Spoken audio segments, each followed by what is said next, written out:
Alvin, ang sundalo. Credit to the author. 2,578-86. Ang mga pangalan po na nandito ay galing sa mga name generator. Kung meron man pagkakatulad sa mga pangalan ng tao o lugar at pangyayari, ito ay tunay na hindi sinasadya. Kulungang grabidad.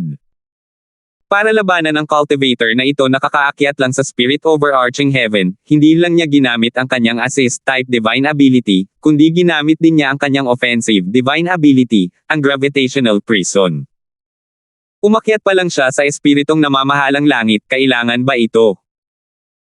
Natulala ang ibang mga lalaking nakasuot ng pilak na baluti nang makita nila ang mga banal na kakayahang ginamit ni Weston noong nakikipaglaban kay Alvin.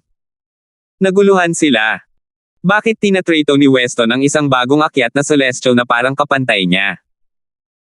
Natural lang, ito ay dahil hindi pa nila natutuklasan na ang bagong akyat na celestial na ito ay kayang gumawa ng 10,000 sinag ng espada na nakapalibot sa kanya. Higit sa lahat, ang mga sinag ng espada ay nagparamdam kay Weston ng panganib. Boom! Isang sunod-sunod na nakabibinging pagsabog ang biglang umalangaw-ngaw sa hangin. Pinalakas ni Weston ang grabidad kay Alvin na parang plano niyang durugin si Alvin gamit ang kanyang nakakasakit na banal na kakayahan, ang gravitational prison. Swoosh! Kasabay nito, si Weston, na naging higanti matapos gamitin ang kanyang assist-type divine ability, ang giant phenomenon, ay itinaas ang kanyang kamay at nagpadala ng isang alon ng celestial origin energy sa anyo ng mabilis at matatalas na saber rays. Natural lang na napakalaki rin ang laki ng mga saber rays. Beats! Isang ugong ang umalangaw-ngaw sa hangin habang ginagamit ni Weston ang kanyang kahangahangang teknik ng sable. Di nagtagal, maraming sinag ng sable ang lumabas mula sa higanteng sable na nasa kanyang kamay. Para silang isang pangkat ng kakila-kilabot na hukbo habang lumilipad patungo kay Alvin na nakakulong sa gravitational prison. Ang mga sinag ng sable ay lumipad sa isang anggulo na tila hihiway nila si Alvin sa 1,000,000 piraso. Gayunpaman, sa mas malapitang pagtingin, makikitang ang mga sinag ng sable ay nakatarget lamang sa kanang braso at kanang binti ni Alvin. Seryoso si Weston nang sabihin niyang puputulan niya ang braso at binti ni Alvin. Umiling ang 7 lalaking nakasuot ng pilak na baluti nang makita nila ito. Inisip nilang lahat na sumusobra na siya. Ginamit pa nga ni Weston ang kanyang celestial method. Hindi talaga siya nagpipigil. Kailangan pa bang gawin ang lahat para labanan ang isang celestial na kakaakyat lang sa spirit overarching heaven? Baka masyado lang siyang maingat. Si Weston, isang Blue Moon Heavenly Celestial, ay gagawa ng lahat para labanan ang isang taong kakaakyat lang sa spirit overarching heaven. Sa kanilang palagay, masyadong mababa ang turing ni Weston. Ang buong lakas ni Weston ay mas malakas kaysa sa isang 9 Tribulation Bodiless Celestials mula sa mga mundane realms. Pinaikit ni Alvin ang kanyang mga mata habang tinitingnan ang mga atake ni Weston. Kung hindi gagamitin ni Weston ang kanyang celestial method, ang lakas ni Weston ay magiging kapantay ng isang 9 Tribulation Bodiless Celestial. Gamit ang celestial method, natural na nalampasan ang lakas ni Weston ang isang 9 Tribulation Bodiless Celestial. Ang lakas ni Weston ay kasalukuyang maihahambing sa mga ordinaryong Golden Celestials na hindi gumagamit ng anumang divine abilities o celestial method. Nanlamig ang mga mata ni Alvin nang dumaan ang mga sinag ng sable sa gravitational prison at tumungo sa kanyang braso at binti. Pagbuo ng espada. 13 Green Lotus Swords. Sa isang iglap lang, ginamit ni Alvin ang kanyang pinakamalakas na teknik mula sa Sovereign Heart Sword at sa kanyang offensive divine ability, ang 13 Green Lotus Sword. Shoo! Sa isang kisap mata lamang, ang libu-libong sinag ng espada na nakapalibot kay Alvin ay kumislap at bumuo ng isang sword battle formation sa nakababahalang bilis bago lumipad palabas. Nag-iwan ito ng 7 after images. Ginamit lamang ni Alvin ang unang 7 galaw mula sa 13 Green Lotus Swords. Hindi niya inisip na kailangang gamitin ang lahat ng galaw laban sa isang kalaban na tulad ni Weston. Boom! Sa loob lamang ng isang iglap, ang sword formation ay sumanib sa mga imahe nito at ito ay lalong nagliwanag kaysa dati. Shoo! Muling umalangaw-ngaw ang mga sigaw ng espada habang ang lakas ng sword formation na nabuo ng 10,000 sword ray ay tumaas ng panibagong antas. Bumuhos. Natigilan sina Weston at ang iba pa nang makita nilang madaling nawasak ng sword battle formation ni Alvin ang gravitational prison na tila kayang magpakulong sa kanya. Gayunpaman, sa kasalukuyan, tila marupok ito dahil madali itong nawasak ni Alvin gamit ang kanyang formation. Kasabay nito, ang sword battle formation ni Alvin ay bumangga rin sa celestial method ni Weston. Bagamat nakaranas ito ng kaunting pagtutol, naduraj pa rin ito ng formation sa isang kisap mata. Hindi. Imposible.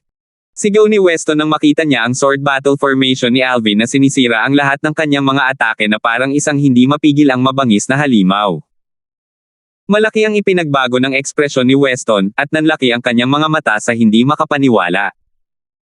Naisip niya kanina na hindi simpleng tao si Alvin, kaya naman, nag-ingat siya at umatake ng buong lakas. Kahit sa kanyang panaginip ay hindi niya inakalang matatalo siya sa isang celestial na kakaakyat lang sa spirit overarching heaven kahit na matapos niyang ilabas ang lahat ng kanyang lakas. Hindi. Sigaw ni Weston. Hindi nawala ng momentum ang sword battle formation ni Alvin at patuloy na lumipad na parang agila patungo sa kanya. Nanlaki ang kanyang mga mata sa takot habang sumisidhi ang kawalan ng pag-asa sa kanyang puso. Wala na siyang oras para gamitin ang kanyang celestial origin energy. Isang sigaw na halos kapareho ng pagkatay ng mga baboy ang umalingaw-ngaw sa hangin, na nagparamdam ng kilabot sa pitong nakamasid. Maya-maya, nakita nilang naputol ang bawat braso at binti ni Weston. Ang dugo ay tumalsik na parang ulan at tumalsik sa lupa, na parang mga namumulaklak na rosas. Natural lang, walang sino man ang may gustong humanga sa ganitong tanawin. Dapat kang matuwa na wala akong balak na patayin ka. Kung hindi, tiyak na mamamatay ka. Malamig na sabi ni Alvin, dahilan para manginig ng hindi sinasadya sina Weston at ang iba pa. Pinigilan ni Weston ang pagdurugo sa kanyang mga sugat bago muling lumingon kay Alvin. Bahagyang gamaan ang kanyang pakiramdam. Tunay ngang mapalad siya na sumunod sa tuntunin na huwag patayin ang mga bagong ascension. Kung sinubukan niyang patayin si Alvin, walang duda na mamamatay na sana siya. Sino ka? Nanatili ang takot sa mukha ni Weston.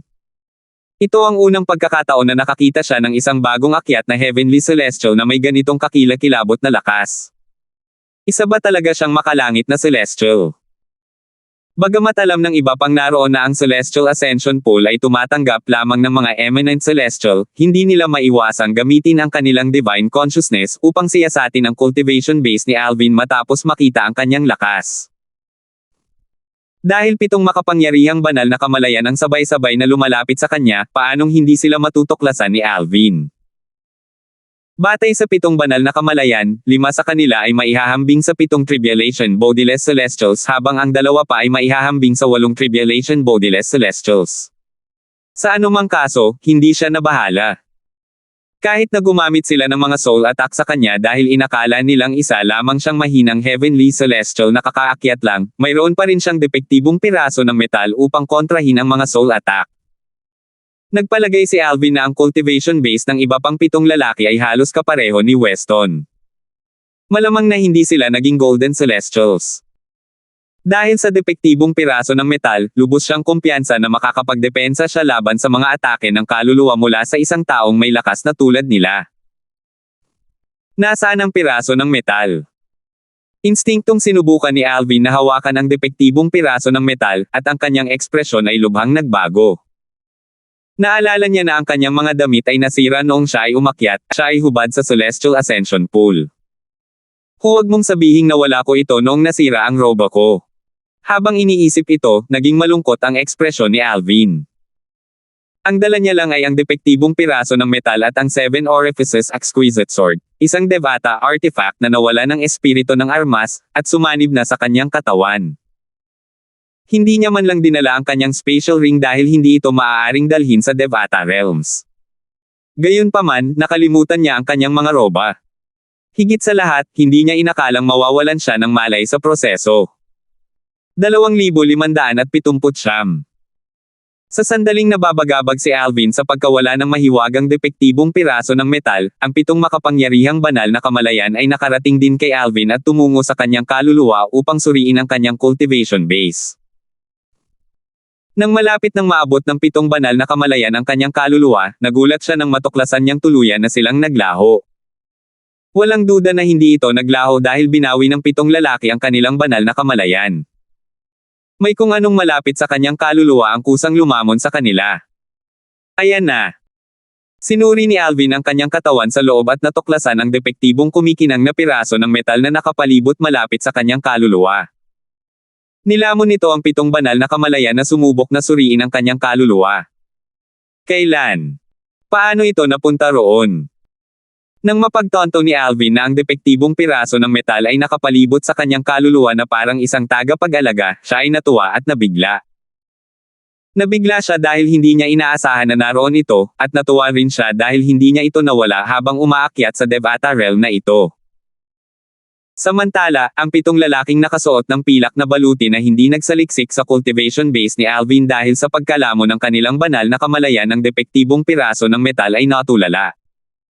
Nagkatinginan sila, naguluhan at walang maisalita.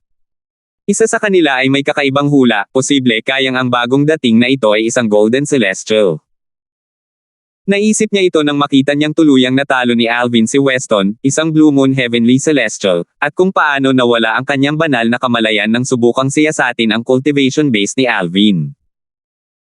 Pinag-isipan niya na si Alvin ay isang 9 Tribulation Bodiless Celestial sa mga mundane realm at naging isang Golden Celestial pagkatapos umakyat sa Devata realm na ito. Gayunpaman, tila nakalimutan niya na ang Celestial Ascension Pool sa harap niya ay exclusibo para sa mga Eminent Celestial na kakaakyat lang. Ang 9 Tribulation Bodiless Celestials na umakyat ay may Celestial Ascension Pool na exclusibo sa kanila na makakatulong sa kanila na muling buuin ang kanilang mga pisikal na katawan at maging Golden Celestials. Gintong langit. Imposible. Tama. Huwag mong kalimutan na hindi ito ang pool na tumatanggap ng bagong ascended na 9 Tribulation Bodiless Celestial. Ang Celestial Ascension Pool na ito ay para lamang sa mga Eminent Celestial na kakaakyat lang. Pagkatapos ng kanilang transformasyon, sila ay magiging Crimson Moon Heavenly Celestials lamang. Napakalakas na Crimson Moon Heavenly Celestial. Ang mga celestial methods at divine abilities na ginamit niya ay tunay na kahanga-hanga. Bagamat isa lamang siyang Crimson Moon Heavenly Celestial, nagawa niyang talunin si Weston na isang Blue Moon Heavenly Celestial. Nangangahulugan ito na ang kanyang mga celestial methods at divine abilities ay tunay na bihira at mahalaga. Siguro nagmula siya sa isang malaking pangkat mula sa makamundong kaharian o kaya naman ay nagkaroon siya ng isang napaka-hindi inaasahang engkwentro sa makamundong kaharian. Batay sa diskusyon ng 7 lalaki, malinaw na hindi nila iniisip na si Alvin ay isang ginintoang celestial. Inisip nila na ang pagkawala ng kanilang banal na kamalayan ay dahil sa isang pamamaraan upang itago ang isang cultivation base. Kung tutuusin, ang mga ganitong pamamaraan ay hindi naman bihira sa mga Devata realms. Mga pamamaraang celestial. Mga banal na kakayahan.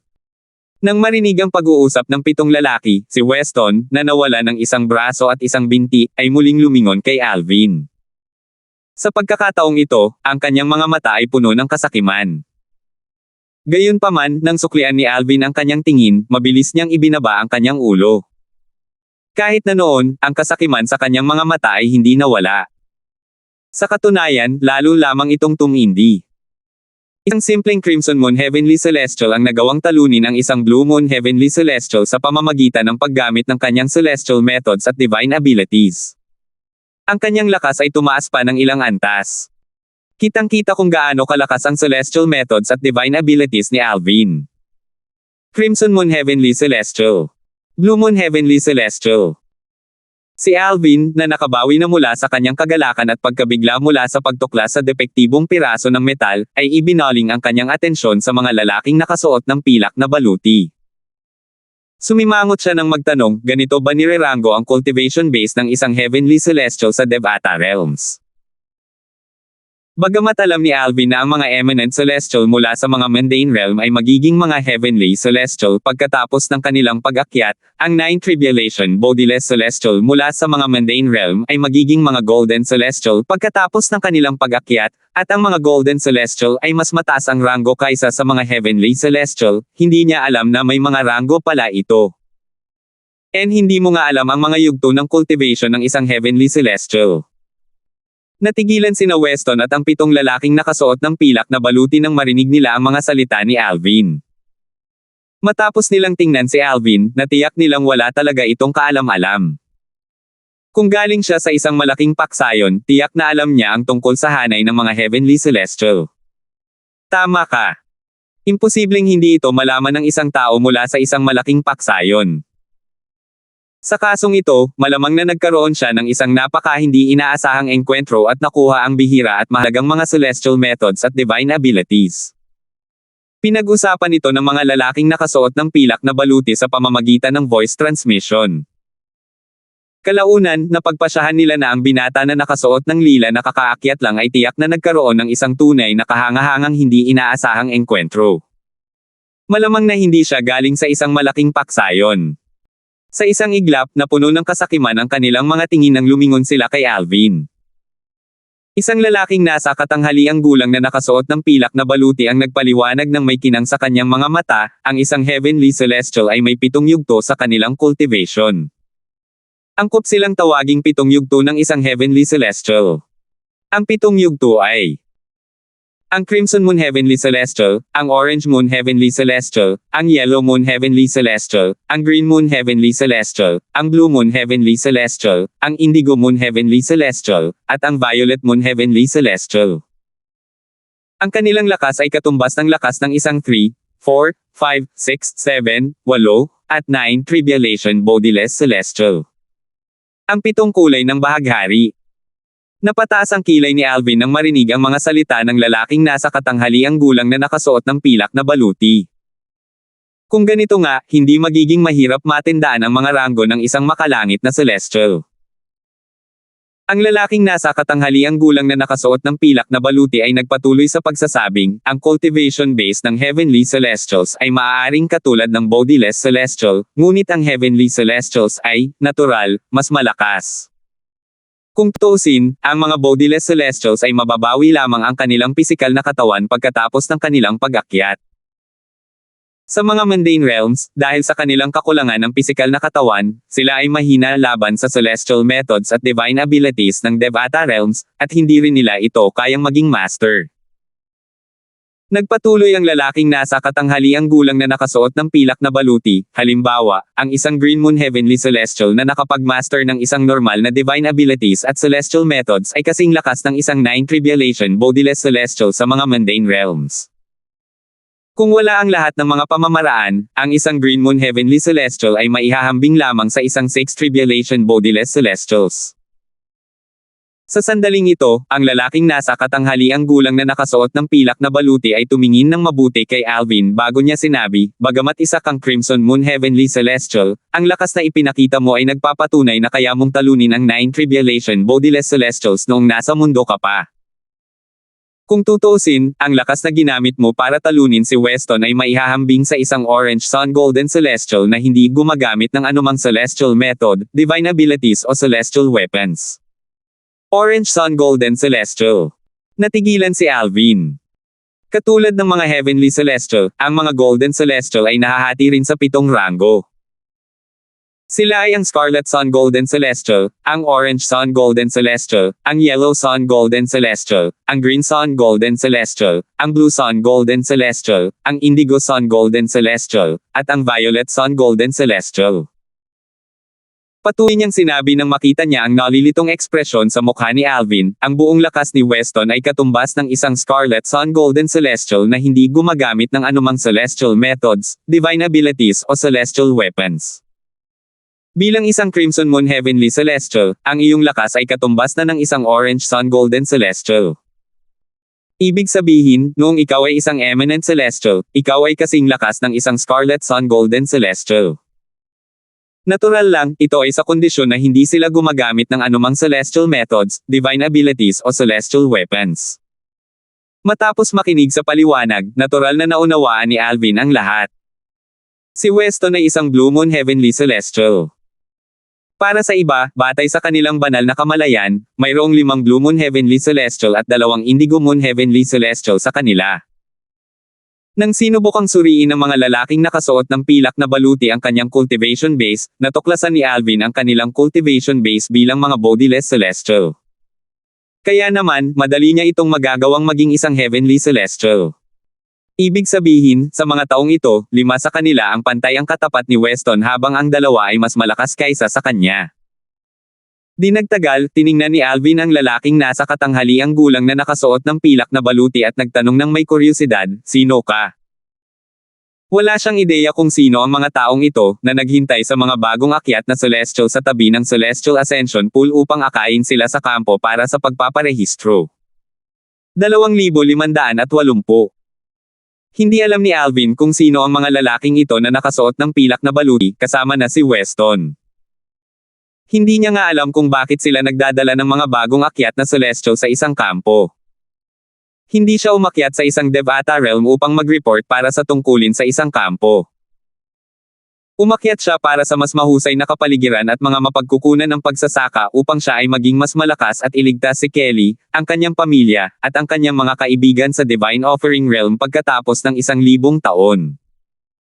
"Kami ang mga Dekere ng hukbong Silverworm," sagot ng lalaking nasa katanghaliang gulang na nakasuot ng pilak na baluti. Hukbong Silverworm. Kumunat ang noo ni Alvin at nagtanong, "Kasama kayong lahat sa isang tropa?" "Oo." Tumango ang lalaking nasa katanghaliang gulang na nakasuot ng pilak na baluti habang sinasabing, "Kami ang hukbo ng Silverworm, ang hukbo ng Bloody Spectre City. Ang aming Lord Commander ay isa sa 3 pinakamalakas na powerhouse na nagsisilbi sa ilalim ng gobernador ng Bloody Spectre City."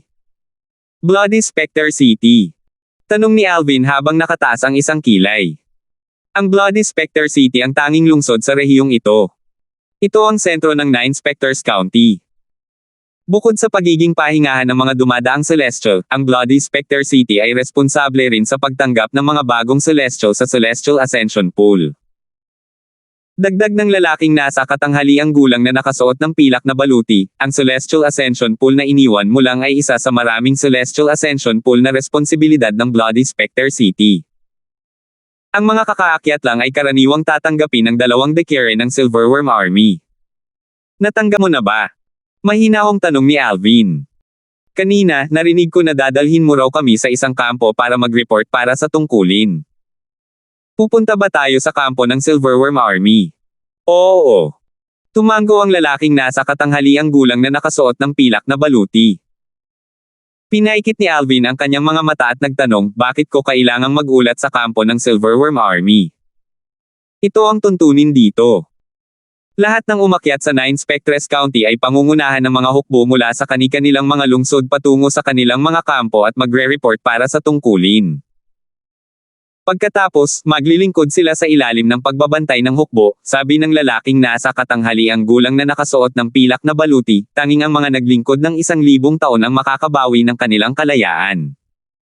Kailangan kong maglingkod ng 1,000 taon bago ko mabawi ang aking kalayaan." Mas lalong nanliit ang mga mata ni Alvin. Sabi niya nang may pang-uuwem, "Napakatirang pamamahala. Paano nila pinipilit ang mga taong umangat sa kapangyarihan na maglingkod sa kanila ng 1,000 taon bago sila bigyan ng kalayaan?" Sandali na tumigil si Alvin habang sinuyod ang kanyang mga mata sa 8 Dekere ng Silverworm Army, kasama na si Weston, bago malamig na sinabi, "Bagamat kakaakyat ko lang sa Devata Realm, sa palagay ko ay wala sa inyo ang makakapigil sa akin kung gusto kong umalis. Sa 8 Dekere mula sa hukbong Silverworm, ang 2 Indigo Moon Heavenly Celestial ang pinakamalakas. Maliban na lang kung napag-aralan nila ang ilang pambihirang makapangyarihang Celestial Methods o Divine Abilities, ang 2 Indigo Moon Heavenly Celestials ay hindi magiging panganib kay Alvin." Agad na nagbago ang ekspresyon ng 8 Dekere pagkasabi ni Alvin. Sa sandaling ito, isang malakas na boses ang umalangaw-ngaw mula sa abot tanaw. "Maaaring hindi ka na nila mapipilit na manatili. Gayunpaman, ngayong nakarating na tayo, hindi na magiging madali para sa iyo ang umalis." Napataas ang kilay ni Alvin nang marinig ito at tumingin sa direksyon ng boses. Sa di kalayuan, 2 figure ang kumislap sa kalangitan sa napakabilis na bilis at lumitaw sa isang kisap mata. Ang mga figure ay pagmamay-ari ng 2 lalaking nakasuot din ng pilak na baluti. Ang isa sa kanila ay isang lalaking nasa katanghaliang gulang at ang isa naman ay isang binata. Bagamat parehong nakasuot ng mga baluti na pilak ang 2 bagong dating, ang mga insignia sa kanilang mga dibdib ay naiiba kumpara sa 8 Dekere. Ang mga ulo ng dalawang worm ay nakaukit sa kanilang baluti habang ang mga Dekiren ay mayroon lamang isang worm na nakaukit sa kanilang baluti. Malinaw na ipinapakita nito na ang dalawang taong ito ay may mas mataas na posisyon kaysa sa 8 lalaki. Panginoong Centurion. Ang 8 Dekiren ng hukbong silverworm ay nagbigay pugay at nagbigay galang sa lalaking nasa katanghaliang gulang at binata na nakasuot ng pilak na baluti. Tulad ng inaasahan. Nakumpirma ang hinala ni Alvin nang batiin ng 8 Dekiren ang dalawang lalaki. Swoosh! Ilang segundo lang ang lumipas, natuklasan ni Alvin ang banal na kamalayan ng 2 Centurion ng hukbong silverworm na patungo sa kanya. Halatang sinusubukan nila siyang imbestigahan. Hindi nag-alala si Alvin noong una pa lang nang dumating ang 2 Centurion, ngunit mas kumalma siya nang matuklasan niyang ang kanilang banal na kamalayan ay kasing lakas lamang ng isang 9 Tribulation Bodiless Celestial. Isang kalokohan. Hindi man lang siya natatakot sa mga atake ng kaluluwa mula sa 9 Tribulation Bodiless Celestials, bakit siya matatakot sa kaunting pagsisiyasat mula sa banal na kamalayan ng dalawang ito? Gaya ng inaasahan, sa sandaling pumasok kay Alvin ang banal na kamalayan ng 2 Centurion, agad itong nilamon ng depektibong piraso ng metal na nakapalibot sa kanyang kaluluwa. Agad na nagbago ang ekspresyon ng 2 Centurion ng hukbong silverworm. Magaling na pamamaraan. Pinuri ng nasa katanghaliang gulang na Centurion si Alvin.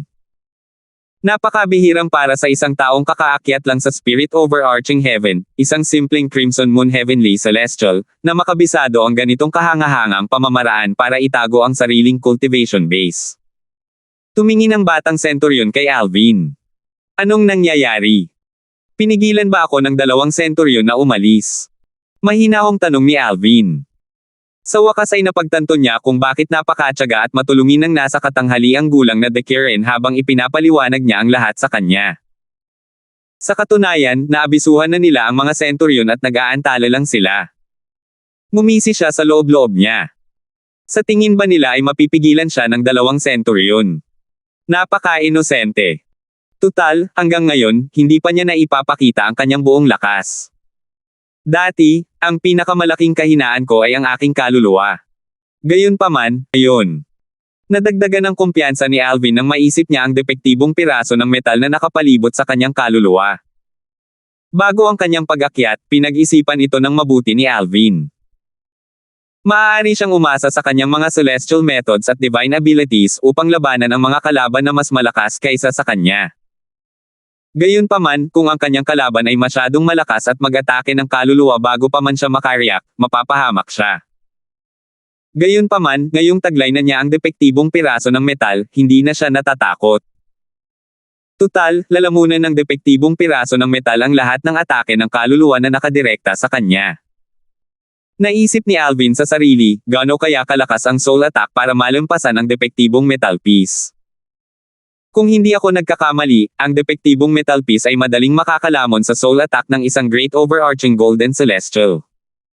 May posibilidad na kaya pa nitong lumunin ang mga soul attack mula sa heavenly emperors ng Devata realms. Muling tumaas ang kanyang kumpiyansa nang maalala niya na ang depektibong metal piece ay hindi direktang ibinigay sa kanya ni Joshua, ang ikatlong tiyuhin ni Kelly at isang powerhouse mula sa Divine Offering Land. Nagningning ang kanyang mga mata nang maisip niya ito. Natural lang, haka-haka lamang niya ito, hindi siya lubos na sigurado kung kayang tiisin ng depektibong metal piece ang soul attack ng isang heavenly emperor. Patuloy na iniisip ni Alvin, noong nakipaglaban ako kay Weston, hindi ko nailabas ang buong lakas ng 13 Green Lotus Swords. Kung ginamit ko lang ang lahat ng 13 espada, mas lalo pa sana akong magiging malakas. Bukod pa rito, hindi ko man lang ginamit ang Devata Artifact, ang 7 Orifices Exquisite Sword na nawawala ng diwa. Kahit na ganoon, maihahambing pa rin ito sa pinakamahuhusay na celestial weapons.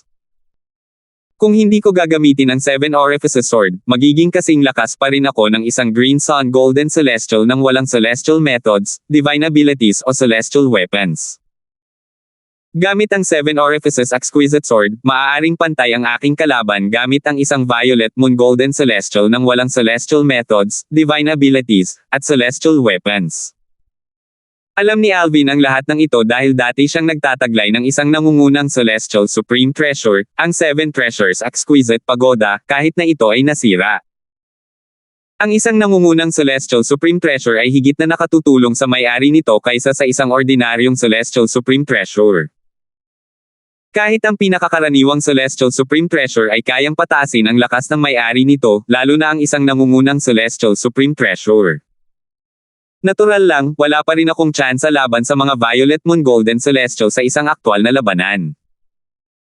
Tutal, ang mga nilalang na tulad nila ay tiyak na nagtataglay ng mga celestial weapon, celestial methods, at divine abilities. Alam ito ni Alvin. Sa katunayan, kahit ang isang Green Sun Golden Celestial na nakapag-master ng mga ordinaryong celestial techniques o divine abilities at gumamit ng isang ordinaryong celestial weapon ay magiging mahirap na kalaban para sa akin. Tutal, sa lahat ng mga diskarte at armas, madaragdagan nito ang kanyang lakas ng 2 hanggang 3 antas. Sa oras na iyon, ang kanilang lakas ay maihahambing sa isang Violet Moon Golden Celestial na walang mga celestial methods, divine abilities, at celestial weapons.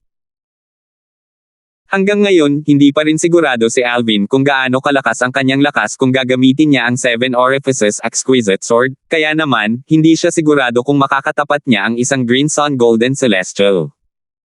2,581. Walang pakialam na tanong ni Alvin, ano? Nandito ba kayong 2 Centurion para pigilan akong umalis? Ang Centurion ng Silverworm Army, na mukhang binata, ay malamig na nakatitig kay Alvin ng may pang-uuyam. Paano kung ako nga? Sa tingin mo ba ay makakaiwas sa atin ang isang simpleng Crimson Moon Heavenly Celestial na kakaakyat lang sa Spirit Overarching Heaven? Oo, mahinahon at may kumpiyansang sagot ni Alvin. Walang hiya. Mapangahas. Paano nang ahas ang isang bagong akyat na magsasaka na kumilos ng ganito kawalang ingat sa harap ng ating mga Centurion? Ang lakas ng loob mo. Pagkatapos magsalita ni Alvin, lahat ng 8 Decere ng Silverworm Army, kasama na si Weston, ay tinitigan si Alvin at pinagalitan siya. Ang pagdating ng kanilang mga Centurion ay nagdagdag ng kanilang kumpiyansa. Ang kanilang mga Centurion ay hindi lamang mga Violet Moon Heavenly Celestial, kundi mayroon din silang mga celestial weapon na ipinagkaloob sa kanila ng kanilang Lord Commander. Hindi tulad ng mga Centurion, ang mga Decere ay walang celestial weapon. Kung hindi, ang kanilang lakas ay tataas sana ng 1 antas. Ang binata na nakasuot ng lilang damit na ito nakakaakyat lang ay nagpakita ng lakas na maihahambing sa isang Orange Sun Golden Celestial nang hindi gumagamit ng anumang celestial methods, divine abilities, at celestial weapons. Kahit noon, hindi nila inisip na ang bagong dating na ito ay makakatapat ng mga Centurion ng Silverworm Army. Kung ilalabas ng kanilang mga Centurion ang lahat ng kanilang lakas, ang kanilang lakas ay maihahambing sa isang Green Sun Golden Celestial nang hindi gumagamit ng anumang celestial methods, divine abilities, at celestial weapons. Maliban na lang kung ang binata na nakasuot ng lila na kakaakyat lang ay may kakayahang itaas ang kanyang lakas ng 2 antas, tiyak na hindi siya makakalaban ng kanilang mga Centurion. Natural lamang, sumagi sa kanilang isipan ang ideya na maaaring itinago ng binata na nakasuot ng lila ang kanyang lakas. Gayunpaman, mabilis na binaliwala ng 8 Deceren, kasama na si Weston, ang kaisipang iyon. Imposible iyon. Kaya naman, malaki ang kanilang tiwala sa kanilang mga Centurion. Lalong nagalit ang Centurion ng Silverworm Army na mukhang binata. Nanlamig ang kanyang mga mata habang nakatingin kay Alvin. Talaga bang ganoon? Maging ang ekspresyon ng Centurion na nasa katanghaliang gulang ay dumilim. Malamig niyang tinitigan si Alvin at sinabi sa mahinang boses, gusto kong makita kung paano ka makakatakas sa amin. May paghamak na sinabi ng tila batang Centurion, gusto ko ring makita kung gaano kabilis ang iyong takbo dahil napakyabang mo. Tumawa si Alvin. Ang bilis ko. Natatakot akong mabaigaw kayong lahat. Kahit sa tingin ko ay hindi ako mas mabagal kaysa sa sinuman sa inyo, wala akong planong umalis sa pamamagitan ng pag-asa sa aking bilis. Bueno, naghahanda na akong umalis ngayon. Maaari niyo akong subukang pigilan. Gayunpaman, hayaan ninyong babalaan ko kayo na naghahanap lamang kayo ng gulo kung susubukan niyong pigilan o atakihin ako. Pagkatapos niyang magsalita, tumalikod siya at lumipad sa katamtamang bilis na kahit isang Deceren ay kayang habulin, lalo na ang isang Centurion. Naghahanap ng gulo. Nagkatinginan ng dalawang Centurion ng hukbong Silverworm at nakita ang nag-aalab na galit sa mga mata ng isa't isa. Ang mga salita ni Alvin ay parang isang sampal sa kanilang mga mukha. Paano sila hindi makakaramdam ng kahihiyan dahil dito? Gusto kong makita kung paano mo kami guguluhin. Napaka-arrogant mong bata. Patutunayan ko sa'yo na may mas malakas pa rin kahit gaano ka pa kalakas. Sabay-sabay na gumalaw ang dalawang galit na Centurion habang bumubuga ang kanilang mga enerhiya. Parang dalawang kidlat, naabutan nila si Alvin at hinaranggan ang kanyang daan. Swoosh! Napahinto si Alvin. Swoosh! Swoosh! Samantala, dumating na rin ang 8 Dekeren. Pumasok sila sa Pormasayon kasama ang kanilang dalawang Centurion at pinalibutan si Alvin sa 3 direksyon. Si Weston, na ang braso at binti ay napilayan ni Alvin, ay nakatitig kay Alvin na parang isang gutom na lobo na nakatitig sa kanyang biktima. Tila hindi na siya makapaghintay na sumugod at punatin si Alvin. Gayunpaman, hindi man lang tiningnan ni Alvin ang 8 Dekeren.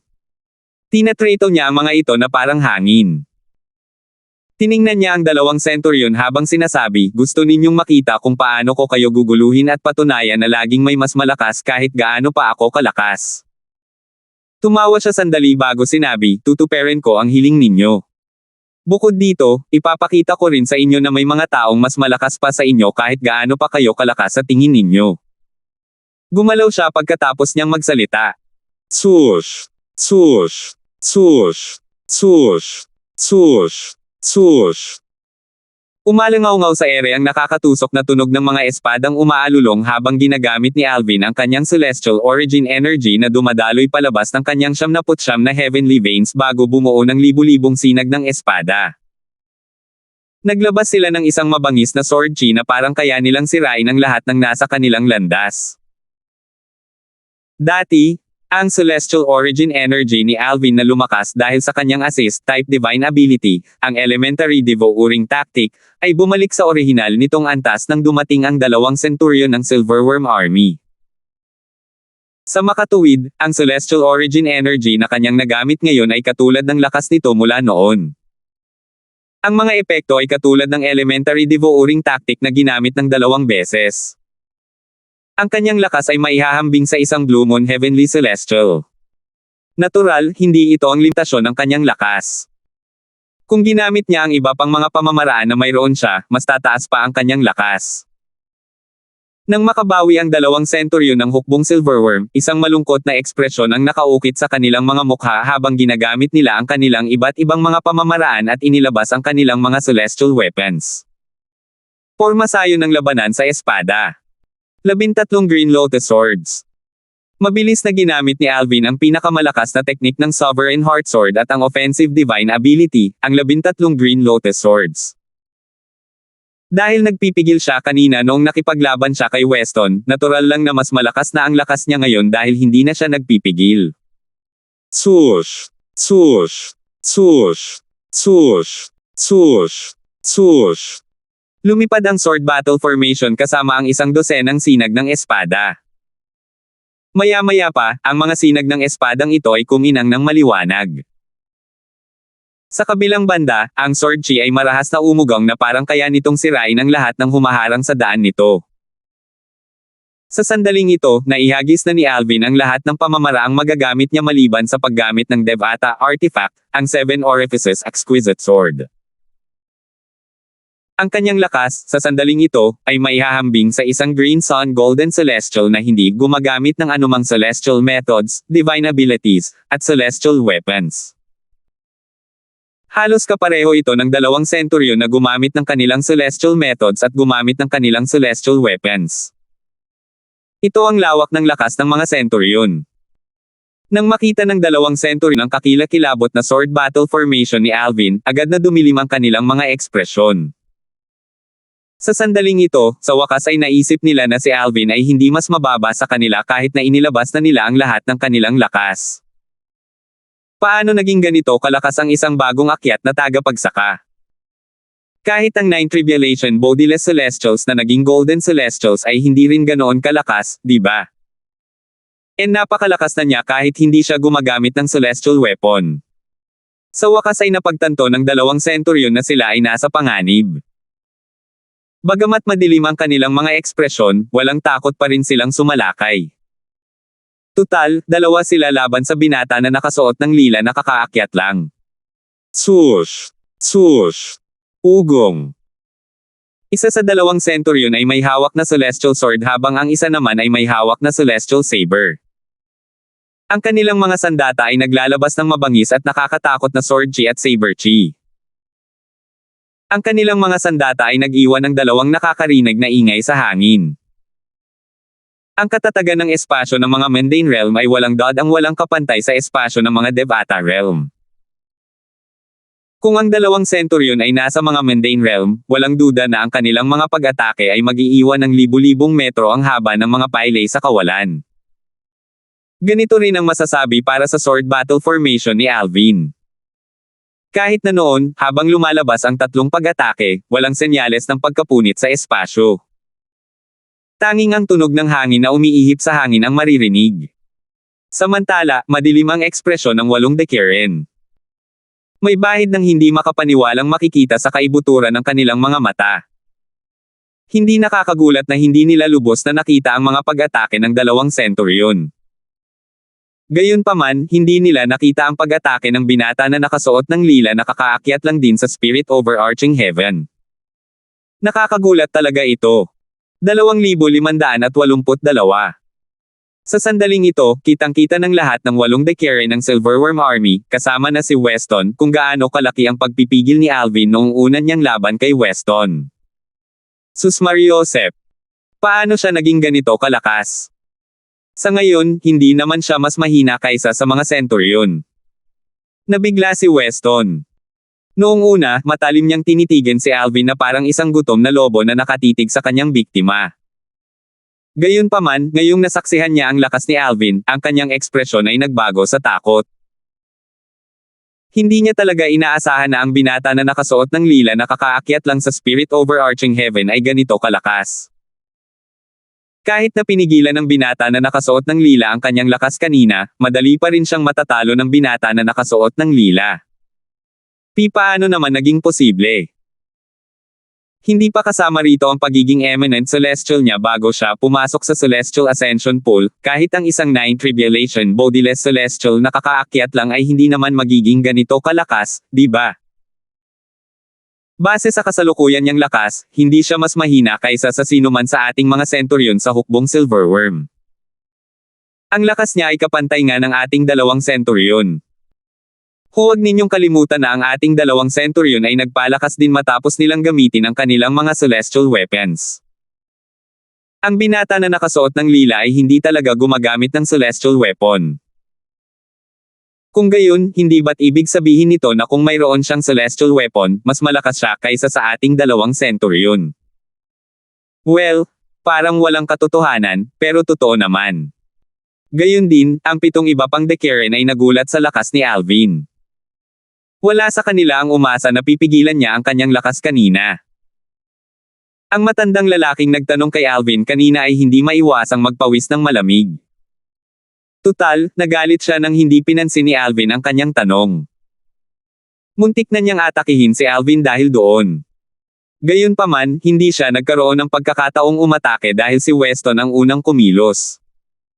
Talagang pinalad siyang hindi siya unang umatake. Kung hindi, tiyak na hindi maganda ang magiging resulta para sa kanya. Sa maikling diskusyon sa gitna ng grupo ng mga Decaren, ang sword battle formation ni Alvin ay malapit nang bumangga sa mga atake ng dalawang Centurion na inihagis mula sa kanilang espada at sable. Sumuko ang 10,000 sundalo. Sa isang iglap, isang mahiwagang puwersa ang sumulpot mula sa sword battle formation. Tila may sarili itong buhay. Swoosh! Ang mahiwagang kapangyarihan ay sumugod patungo sa mga armas celestial ng dalawang Centurion at pumulupot sa kanila bago ito inagaw. Pagkatapos nito, bumalik ito kay Alvin. Anong nangyayari? Paano ito posible? Natauhan lamang ang dalawang Centurion nang lumipad palabas ang mga celestial weapons na nasa kanilang mga kamay, na ikinasugat nila. Ang kanilang mga ekspresyon ay puno ng gulat at hindi makapaniwala. Malinaw nilang naramdaman na ang puwersang umagaw sa kanilang mga celestial weapons ay hindi nila kayang labanan. Sa takot, sinubukan nilang ipatawag ang kanilang mga celestial weapons pabalik sa kanilang spatial rings ngunit wala silang nagawa. Natuklasan nilang naputol na ang ugnayan sa pagitan nila at ng kanilang mga armas, kaya wala na silang paraan para ipatawag muli ang kanilang mga armas. Bumuhos. Nang maagaw ang mga celestial armas ng dalawang Centurion, ang kanilang mga atake ay bumangga sa sword battle formation ni Alvin na nagdulot ng isang nakasisindak na pagsabog. Nagsimulang umihip ng malakas ang hangin na nagdulot ng kaguluhan sa lahat ng direksyon. Kasabay nito, isang nakakatakot at mapanirang shockwave ang kumalat din sa lahat ng direksyon. Dali-daling ginamit ng 8 Dekeren ang kanilang panloob na kapangyarihan upang bumuo ng pananggalang na kalasag sa kanilang paligid. Kung hindi, kahit hindi sila mamatay, sila ay malubhang masusugatan. Habang protektado sila sa kanilang kalasag, muling nagsimulang mag-usap ang 8 Dekeren. Nakita nila na ang sword battle formation ni Alvin ay nakapagpawalang bisa lamang sa kalahati ng mga atake mula sa dalawang Centurion. Ang natitirang puwersa ng mga atake ay patuloy pa ring sumasaklaw kay Alvin ng mapanira na parang hindi ito titigil hanggat hindi namamatay si Alvin. Sa huli, tila mas malakas ang pinagsamang atake ng ating dalawang Centurion. Sa ilalim ng ganitong mga pangyayari, malamang na mamamatay ang binatang ito na kakaakyat lang. Pero papatayin ba talaga siya ng dalawang Lord Centurion? Kung mamamatay siya, ang mga celestial methods at divine abilities na pinagkadalubhasaan niya ay mawawala kasama niya. Sayang naman kung mangyari yun. Nang maisip ng 8 Dekeren ang mga pambihirang pamamaraan na natutunan ni Alvin at kung paano siya malapit ng mamatay, hindi nila maiwasang makaramdam ng kirot sa kanilang mga puso. Wala silang pakialam kung siya ay buhay o patay, ang mahalaga sa kanila ay ang kanyang mga celestial methods at divine abilities. Isa rin ito sa mga dahilan kung bakit pumunta rito ang kanilang mga Centurion. Hindi siya maaaring mamatay. Huwag mo siyang hayaang mamatay. Sabay-sabay na sigaw ng dalawang Centurion. Sa sandaling ito, nakalimutan na nila ang kanilang mga celestial weapons na kinuha. Mas nababahala sila na baka mapatay si Alvin ng mga labi ng kanilang pag-atake. Kung mamatay ang binata na nakasuot ng lila na kakaakyat lang, hindi nila makukuha ang kanyang pambihirang celestial methods at divine abilities. Mawawala sana ang kanilang paglalakbay dito. Putok. Putok. Sabay na itinaas ng dalawang Centurion ang kanilang mga binti at yamakap sa ere. Sumiklab ang kanilang mga enerhiya upang dalhin sila patungo sa kanilang pinagsamang mga atake na mabilis na sumusugod patungo kay Alvin na parang isang halimaw na nagpapakita ng mga pangil at kuko nito. Bumuhos. Kasabay nito, itinaas ng dalawang Centurion ang kanilang mga kamay at gumamit ng lahat ng uri ng pamamaraan upang pigilan ang kanilang mga pag-atake na tumama kay Alvin. Malinaw na balak nilang iligtas si Alvin. Gayunpaman, dahil kinuha ang kanilang mga celestial na armas, wala silang kapangyarihang iligtas si Alvin. Sus Mariosep. Kung nasa akin pa ang aking celestial weapon, napigilan ko sana ang atake. Nang makita ng dalawang Centurion na ang kanilang naunang pag-atake ay malapit ng dumapo kay Alvin at lumunin siya na parang isang higanteng halimaw, hindi nila maiwasang makaramdam ng pagkadismaya. Kung hindi kinuha ng kakaiba at misteryosong puwersang iyon ang kanilang mga celestial na armas, nailigtas sana nila ang binata na nakasuot ng lila na kakaakyat lang. Ngayon, wala na silang magawa kundi panoorin ang pagpatay ng kanilang pag-atake sa binata na nakasuot ng lila. Kung buhay pa siya, maaari na nila siyang ikulong at pahirapan para turuan sila ng kanyang mga celestial na paraan at banal na kakayahan. Sayang naman. Sabay na bumantong hininga ang dalawang Centurion. Talagang ikinalungkot nila ang pagkawala ng mga celestial methods at divine abilities. Kung hindi dahil doon, wala silang pakialam kung mabuhay o mamatay si Alvin. Patuloy pa rin silang nagdadalamati sa pagkawala ng mga celestial methods at divine abilities noong. Swoosh! Biglang umalangaw-ngaw ang mga tunog ng espada sa hangin nang paparating na ang mga labi ng pinagsamang pag-atake ng dalawang Centurion kay Alvin. Nakita nilang nadurog ang kanilang mga pag-atake bago nila nakita ang pamilyar na lilang figure na lumalabas mula sa kaguluhan na parang isang Diyos. Mayroong isang sword battle formation sa harap niya, at mukhang mas malakas ito kaysa sa nauna. Siya. Napigilan niya na naman ang lakas niya kanina. Paano ito posible? Parang lalabas sa kanilang mga butas ang mga mata ng dalawang centurion nang makita nilang madaling nadurog ng sword battle formation ang kanilang mga atake. Swoosh! Swoosh!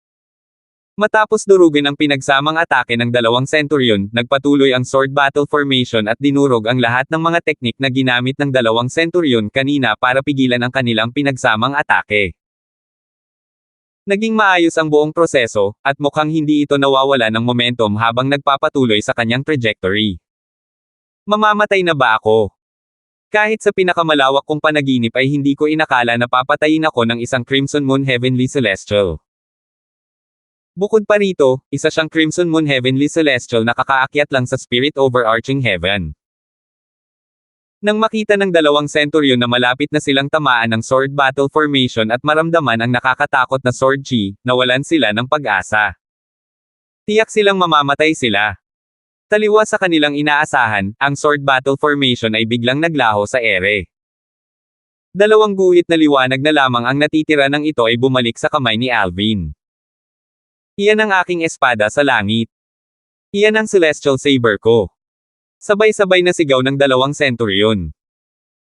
Nakilala nila ang mga guhit ng liwanag na bumalik kay Alvin ay ang kanilang celestial sword at celestial saber. 2,583. Sa sandaling ito, may hawak na espada at sable si Alvin sa magkabilang kamay. Ito ang celestial weapons ng dalawang centurion ng Silverworm Army. Anong nangyayari? Hindi ba't mga celestial armas yan ng ating mga centurion? Bakit nasa mga kamay niya ang mga yan? Hindi lamang ang dalawang centurion ang nagulat, pati na rin ang 8 Decurion. Paano napunta ang mga celestial armas ng kanilang mga centurion sa kamay ng binata na nakasuot ng lila na kakaakyat lang? Bukod dito, tila ginagamit din niya ang kapangyarihan ng mga celestial armas kanina. Ganito niya nagawang gawing tagumpay ang pagkatalo. Higit sa lahat, mula sa malabo nilang nakikita, kung hindi agad itinigil ng binata na nakasuot ng lila ang kanyang pag-atake, mamamatay sana ang kanilang dalawang centurion. Isang ekspresyon ng pagkabigla at hindi makapaniwala ang lumitaw sa mukha ng nasa katanghaliang gulang na centurion. Ikaw ang umagaw sa aking celestial weapon kanina. Sa sandaling ito, sa wakas ay natanto niya ito matapos niyang makita ang kanyang armas na hawak ni Alvin. Anong paraan ang ginamit mo? Tanong ng tila batang centurion. Nagliyab ang apoy ng kasakiman sa kaibuturan ng kanyang mga mata habang nakatingin kay Alvin. Tila nakalimutan na niya kung paano siya mamamatay kung hindi itinigil ni Alvin ang kanyang pag-atake ng mas maaga. Hindi nagatubili si Alvin na sagutin ang kanilang mga tanong. Sa halip, walang pakialam niyang sinabi, alam kong pareho kayong nagtangkang iligtas ako kanina dahil sa aking mga celestial methods at divine abilities. Gayunpaman, dahil pareho kayong walang intensyon na patayin ako, hahayaan ko na lang ang bagay na ito. Tatanggapin ko ang dalawang celestial weapons na ito bilang kabayaran. Hindi niya man lang sila tiningnan bago siya tumalikod para umalis pagkatapos magsalita. Gayunpaman, bago pa makaalis si Alvin, ang tila batang centurion ay tumitig sa likod ni Alvin at malamig na sinabi, maliit na batang lalaki, kahit na mayroon kang mga celestial weapons, sa tingin mo ba ay makakaalis ka na lang? Huwag mong kalimutan na isa ka lamang Crimson Moon Heavenly Celestial na umakyat sa Spirit Overarching Heaven. Maaaring mas malakas ka kaysa sa amin dahil pinagkadalubhasaan mo ang mga superior na celestial methods at divine abilities at taglay mo ang aming mga celestial weapons. Gayunpaman, ang mga ito ay pawang mga pisikal na atake. Kung gagamitin namin ang aming mga soul attack, gamit ang kaluluwa ng isang Crimson Moon Heavenly Celestial, tiyak na mamamatay ka. Sa makatuwid, ipinapayo ko sa iyo na ibalik ang aming mga celestial weapons at masunaring sumunod sa amin sa kampo ng Silverworm Army. Nagbabanta ang kanyang tono. Malinaw na kung hindi susunod si Alvin sa kanyang kahilingan, magsasagawa siya ng soul attack. Ang mga mata ng Decurion na si Weston, ay nagliwanag na parang mga bituin sa kalangitan sa gabi nang marinig ang mga salitang ito. Tama. Paano ko nakalimutan ito? Magagawa natin siyang harapin gamit ang mga soul attack. Napakalakas niya kaya nakalimutan na natin na isa lamang siyang simpleng Crimson Moon Heavenly Celestial. Dahil sa kaluluwang ito, lalo na ang dalawang Centurion, hindi niya kayang ipagtanggol ang sarili laban sa ating mga atake sa kaluluwa. Kahit ang pinakamahina sa atin ay isang Blue Moon Heavenly Celestial. Ang isang simpleng Crimson Moon Heavenly Celestial ay tiyak na hindi kayang ipagtanggol ang sarili laban sa isang atake ng kaluluwa ng isang Blue Moon Heavenly Celestial. Kung ang dalawang Centurion na Green Sun Golden Celestials ay gumamit ng kanilang mga soul attack, natatakot ako na ang bagong ascended na binata na ito ay magkakalat sa isang iglap. Nang muling tumingin ang pitong Decaren kay Alvin, ang takot sa kaibuturan ng kanilang mga mata ay napalitan ng katapangan. Natigilan si Alvin nang marinig niya ang mga salita ng tila batang Centurion. Soul attack. Hindi man lang siya lumingon para tingnan sila habang walang pakialam na sinabi, maaari ninyo akong gamitin sa soul attacks kung gusto ninyo. Gayunpaman, babalaan ko kayo, kung gagamitin ninyo ako sa soul attacks, lalaban tayo hanggang sa mamatay ang isa. Wala nang magagawa kapag inatake ninyo ako. Bagamat walang bahid ng pag-aalala sa kanyang tono nang magsalita siya, ang kanyang mga salita ay parang napakalamig na para bang nasa isang silong ng yelo ang mga kalalakihan mula sa Silverworm Army. Ang tila batang Centurion ang unang nakabawi sa kanyang katinoan. Ngumisi siya. Bata, sinusubukan mo bang sabihin ang aming panlilinlang? Sa tingin mo ba ay mabibighani ako at hindi ka gagawa ng soul attack? Gayun din, ang nasa katanghaliang gulang na Centurion at ang 8 Decaren ay nagbahagi ng parehong kaisipan. Lahat sila ay nag-iisip na si Alvin ay nagpapanggap lamang. Tutal, kahit ang isang Violet Moon Heavenly Celestial na hindi gaanong bihasa sa mga soul attack ay maaari pa ring pumatay ng isang Crimson Moon Heavenly Celestial gamit ang isang soul attack. Tutal, masyadong malaki ang pagkakaiba sa pagitan ng mga kaluluwa. Mayroong 6 na anta sa pagitan ng dalawang cultivation base. Ngumiti lamang si Alvin nang walang pakialam. Hindi niya isinapuso ang kanilang mga salita at nagsimulang lipad palayo. Noong siya ay nasa mundong kaharian, naharap siya sa isang atake ng kaluluwa mula sa isang 9 Tribulation Bodiless Celestial at nanatiling hindi nasaktan. Bagamat medyo malakas ang dalawang Centurion, ang kanilang mga atake ng kaluluwa ay maaaring hindi kasing lakas ng isang 9 Tribulation Bodiless Celestial. Kaya, kailangan ba siyang matakot? Malaki ang ipinagbago ng ekspresyon ng tila batang Centurion nang makita niyang hindi siya pinapansin at umalis si Alvin. Hinahanap mo ang kamatayan. Kumislap ang kanyang mga mata habang may bahid ng liwanag na lumabas mula sa kanyang glabela. Ang bahid ng liwanag ay ang atake sa kaluluwa na kanyang ginawa dahil sa galit.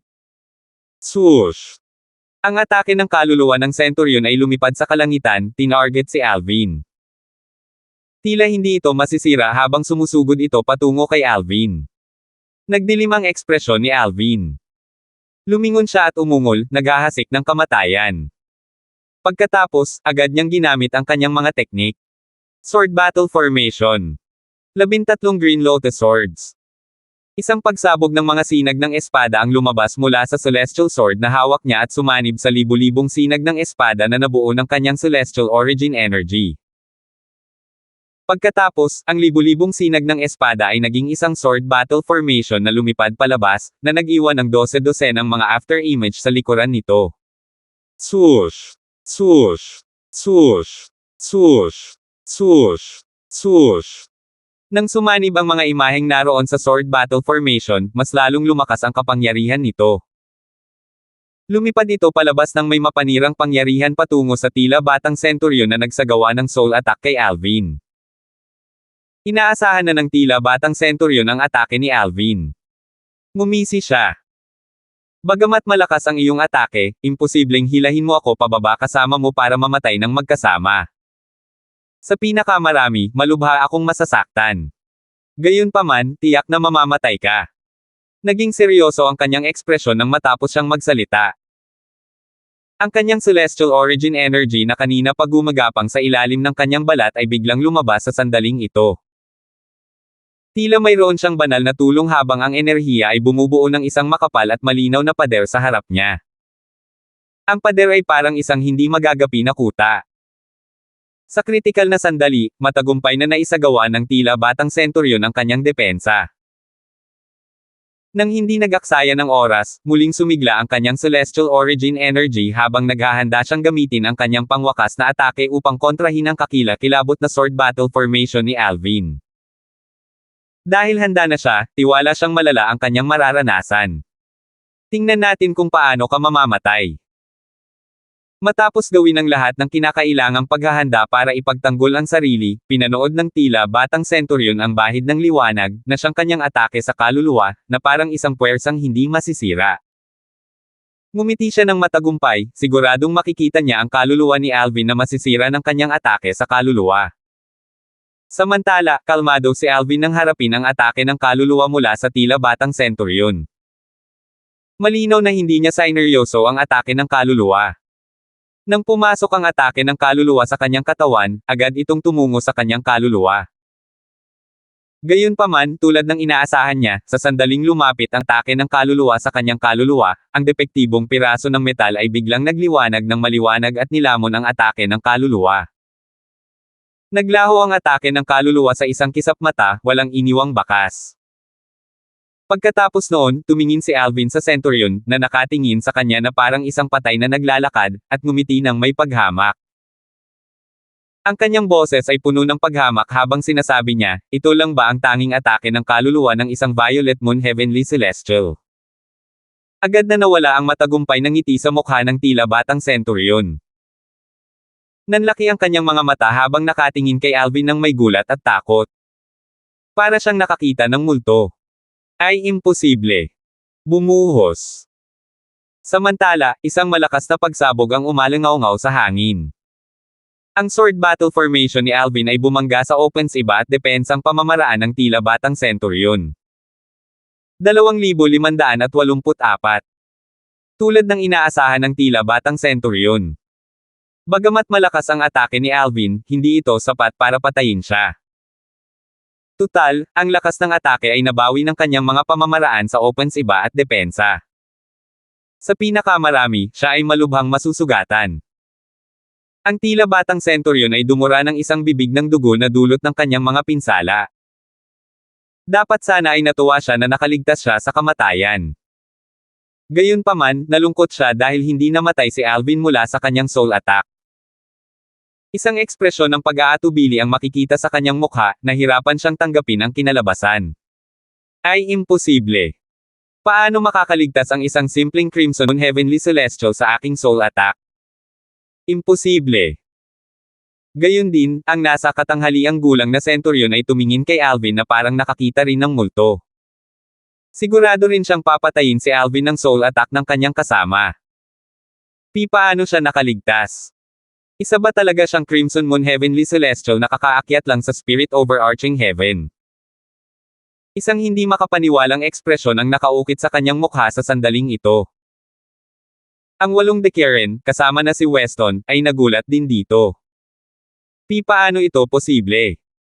Nakaligtas ang bagong akyat na binata na ito sa atake ng kaluluwa ni Lord Centurion. Paano siya nakaligtas? Hindi ka panipaniwala. Talagang hindi ka panipaniwala. Noong una, nang binanggit ni Lord Centurion ang mga soul attack, naisip kong atakihin muna ang binata gamit ang aking soul attack para maipakita ang aking lakas sa harap ni Lord Centurion. Kung tutuusin, natutuwa akong hindi ko ginawa iyon. Paano siya nakaligtas sa atake ng kaluluwa ni Lord Centurion? Hindi siya nasaktan. Tiningnan ni Weston si Alvin ng may takot sa mukha. Gayun din, plano na rin niyang gamitin ang atake ng kaluluwa kay Alvin kanina. Gagawin sana niyang kaaway si Alvin kung ginawa niya iyon. Kung isasaalang-alang ang lakas ni Alvin, kahit ang 2 Centurion ay hindi siya mapoprotektahan. Isang ideya ang biglang lumitaw sa isipan ng tila batang Centurion bago siya napasigaw, mayroon kang ang Soul Defense Celestial Weapon. Agad na namutla ang kanyang mukha. Ito lang ang dahilan kung bakit makakatakas ng walang pinsala ang isang Crimson Moon Heavenly Celestial mula sa kanyang soul attack. Sandatang Celestial na panlaban sa kaluluwa. Mukhang iyon lang ang paliwanag, sabi ng nasa katanghaliang gulang na Centurion. Nang marinig ito, ang 8 Decaren, kasama na si Weston, ay sumang-ayon sa mga salita ng kanilang mga Centurion. Bakit hindi ko naisip yun? Tama. Paano siya nakaligtas sa isang soul attack mula sa ating Centurion kung isa lamang siyang simpleng Crimson Moon Heavenly Celestial na kakaakyat lang? Talagang mayroon siyang Soul Defense Celestial Weapon. Kung tunay ngang mayroon siyang Soul Defense Celestial Weapon, mababawi nito ang kahinaan ng kanyang kaluluwa. Ang mga Celestial Weapon na panlaban sa kaluluwa ang pinakabihira sa mga Celestial Weapon. Ang presyo ng isang Celestial Weapon na panlaban sa kaluluwa ay hindi mas mura kaysa sa halaga ng isang katamtamang open-ibong Celestial Weapon. Habang nagpapatuloy ang 8 Decaren sa kanilang diskusyon, ang kanilang mga mata ay napuno ng kasakiman at inggit nang tumingin sila kay Alvin. Totoo ito lalo na kay Weston. Ano kaya ang grado ng kanyang Soul Defense na Celestial Weapon? Kung ang kanyang Soul Defense Celestial Weapon ay isa lamang Primitive Celestial Weapon, tanging ang mga Soul Attack mula sa mga Heavenly Celestial lang ang kaya nitong ipagtanggol. Hindi nito kayang ipagtanggol ang sarili laban sa mga Golden Celestial o sa mga mas malalakas pa. Sa tingin ko ang kanyang Soul Defense Celestial Weapon ay isang Primitive na Celestial Weapon. Tutal, ang Soul Defense Celestial Weapons ay napakabihirang gamitin. Bukod pa rito, kakaakyat pa lang niya, malabong mataas ang grado ng kanyang weapon. Hindi ako sang-ayon. Huwag mong kalimutan na ang mga celestial methods at divine abilities na natutunan niya ay pambihira. Malaki ang posibilidad na ang kanyang Soul Defense Celestial Weapon ay may mataas na grado. Totoo iyan. Samantala, walang makikitang kahit kaunting kislap sa mukha ni Alvin nang sabihin niya sa tila batang Centurion, binigyan kita ng pagkakataon kanina. Isang nakakakilabot na intensyong pumatay ang sumilay sa kanyang mga mata na para bang papatayin na niya ang Centurion. Malaki ang ipinagbago ng ekspresyon ng tila batang Centurion nang makita niya ang balak na pumatay sa mga mata ni Alvin. Nang inig ang kanyang boses sa takot nang sabihin niya, hindi mo ako mapatay. Ako ang Centurion ng hukbong Silverworm. Kung papatayin mo ako, ipagsapalaran mong masaktan ang buong hukbong Silverworm. Hindi pa kasama rito ang kasalukuyan niyang sugatan at nawala ang kanyang celestial weapon, kahit na nasa pinakamahusay na kondisyon siya, hindi pa rin siya makakapantay sa binata na nakasuot ng lila. Mahirap para sa kanya na makaligtas sa unang atake ni Alvin. Kung aatake muli si Alvin, walang duda na mamamatay siya. Hukbong Silverworm. Tumawa si Alvin nang marinig ang sinabi ng Centurion. Kaya ang hukbong Silverworm lamang ang pinapayagang pumatay at hindi tayo pinapayagang lumaban. Bukod pa riyan, binigyan kita ng pagkakataon kanina. Malamig na kumislap ang kanyang mga mata habang libu-libong nakasisilaw na sinag ng espada ang lumabas sa kanyang katawan. Nabigla ang nasa katanghaliang gulang na Centurion nang maramdaman niya ang balak pumatay ni Alvin. Kusang gumalaw ang kanyang katawan upang tulungan ang kanyang kasama. Papatayin ko siya ngayon din. Ang mga tutulong sa kanya ay mamamatay kasama niya. Sabi ni Alvin. Natigilan ng nasa katanghaliang gulang na Centurion nang biglang bumalot sa kanya ang takot nang marinig niya ang mga salita ni Alvin. Sa kabilang banda, ang 8 Decaren ay agad na nanigas, hindi nang ahas na gumalaw. Swoosh! Swoosh! Swoosh! Swoosh! Swoosh! Swoosh! Umalangaw-ngaw sa ere ang huni ng mga espada ilang sandali bago pinatay ni Alvin ang tila batang Centurion na malubhang nasugatan. Isang kaawa-awang sigaw ang sumabay sa pagkamatay ng Violet Moon Heavenly Celestial na nakatayo sa tuktok ng mga Heavenly Celestial. Swoosh! Itinaas ni Alvin ang kanyang kamay at ang spatial ring ng tila batang Centurion ay lumipad papunta sa kanyang kamay. Ang singsing ay magiging kapaki-pakinabang sa kanya. Tutal, hindi niya maaaring dalhin ang kanyang spatial ring mula sa makamundong kaharian dito. Ito ay makakatipid sa akin ng oras sa paghahanap ng isa pang spatial ring. Ang mga spatial ring sa Devata Realms ay nasa celestial grade. Madaling makuha ang mga spatial ring sa Devata Realms basta't malakas ang isa. Sa kabaligtaran, kahit ang pinakakaraniwang open-ibong celestial weapons ay napakabihira kaya kadalasan tanging mga golden celestial o iyong mas malalakas ang nagtataglay nito. Ang mga heavenly celestial na nagtataglay nito ay karaniwang may malakas na taga-suporta. Halimbawa, ang dalawang Centurion ay nagtataglay ng celestial weapons dahil sa Silverworm Army na may suporta mula sa Bloody Spectre City. Swoosh! Matapos patayin ni Alvin ang Centurion, itinabi niya ang mga celestial weapons at spatial ring bago ito biglang nawala. Nang mawala si Alvin sa paningin, tiningnan ni Weston ang Centurion na nasa katanghaliang gulang na may mga matang namumula sa galit at sinabing, Panginoong Centurion, hahayaan na lang ba natin siyang umalis? Kung lalaganap ang insidente ngayon, mahihiya tayo.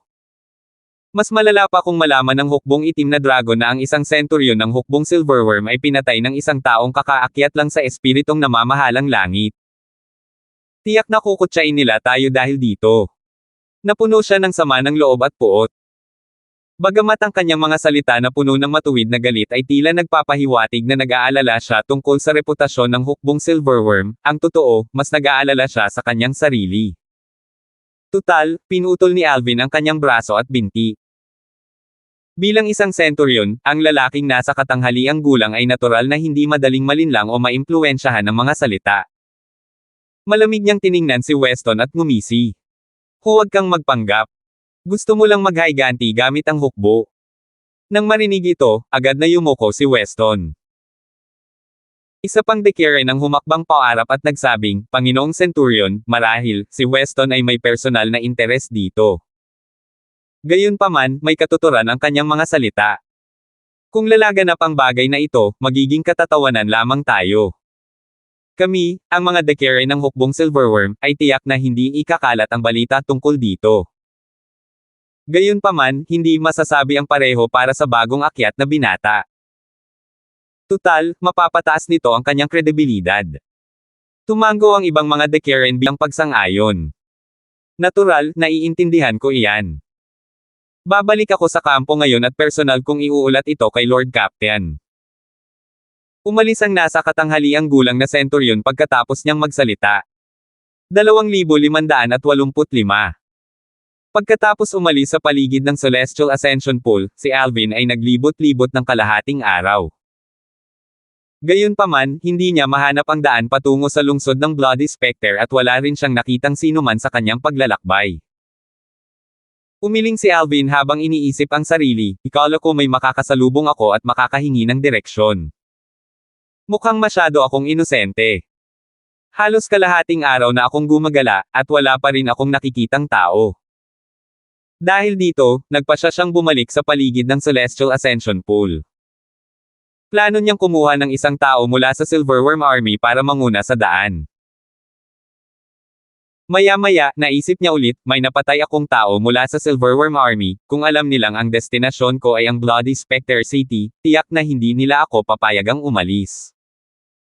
Bagamat nagawa ni Alvin na patayin ang isang Centurion ng Silverworm Army, alam niya ang kanyang lakas. Kung may mas malakas mula sa Silverworm Army na lumapit para sa kanya, maaaring hindi siya ang makakalaban ng kanyang kalaban. Marahil, maaaring kaya niyang labanan ang kapitan ng Silverworm Army, ngunit paano naman ang commander ng Silverworm Army? Bukod dito, maaaring hindi man lang ang commander ang pinakamalakas na tao rito. Malamang na mas malakas pa ang gobernador ng Bloody Spectre City. Di nagtagal, isang plano ang lumitaw sa isip ni Alvin, maghihintay muna ako rito. Kapag ang mga bagong ascended na Celestial ay dinadala na sa kampo ng Silverworm Army, susundan ko sila sa oras na iyon. Bilang isang tropa ng Bloody Spectre City, ang kampo ng Silverworm Army ay hindi dapat masyadong malayo sa Bloody Spectre City. Dahil tumigil na ako sa paglamon ng puwersa mula sa Celestial Ascension Pool, ang mga bagong ascended ay dapat na malapit ng maging Heavenly Celestials. Patuloy na naisip ni Alvin, hindi ko inaasahan na ang payo ng ikatlong tiyuhin na ilubog ang aking sarili ng mas matagal sa pool ay magdudulot ng napakaraming benepisyo sa aking 79 na Heavenly Veins. Matapos dumaan ang kanyang celestial origin sa kanyang 79 na Heavenly Saint Veins at lumabas, ang kanyang lakas ay halos maihahambing noong ginamit niya ang Assist-type Divine Ability, ang Elementary Devouring Tactic. Nangangahulugan ito na ang kanyang lakas ay tumaas ng 2 antas. Pakiramdam ko ay mas marami pang benepisyo ang makukuha ko pagkatapos kong patatagin ang aking 79 na Heavenly Veins. Ang kailangan kong gawin ngayon pagkatapos kong umakyat sa Devata Realm na ito ay ang mabilis na pagpapalakas ng aking cultivation base. Tutal, 1,000 taon na lang ang natitira sa akin. Nakaramdam ng pressure si Alvin nang maalala niya ang mga salitang sinabi sa kanya ni Sia Gia, na mula sa Divine Offering Land. Sinabi ni Sia Gia na maaaring mapilitan si Kelly na pakasalan si Octavius 1,000 taon pagkatapos matapos ang usapin sa Divine Offering Land. Sa makatuwid, ang tanging nasa isip niya ngayon ay ang maging matatag hanggat maaari.